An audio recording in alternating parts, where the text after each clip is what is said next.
ఒక విందు యజమాని విందు ఏర్పాటు చేశాడు. అప్పుడు పంపించాడు వాళ్ళందరినీ విందుకు రమ్మని.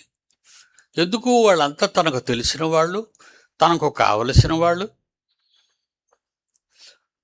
ఒక ఆయన అన్నాడు, విందుకు రమ్మంటే నేను 5 జతల ఎడ్లు కొనుక్కున్నాను, వాటిని పరిశీలించడానికి వెళ్ళాను. మరొకడే కారణం చెప్పాడు, పెళ్లి చేసుకున్నాను, మరి నా పెళ్లితో నేను సుఖపడొద్దా, అందుకు నేను రాను అన్నాడు.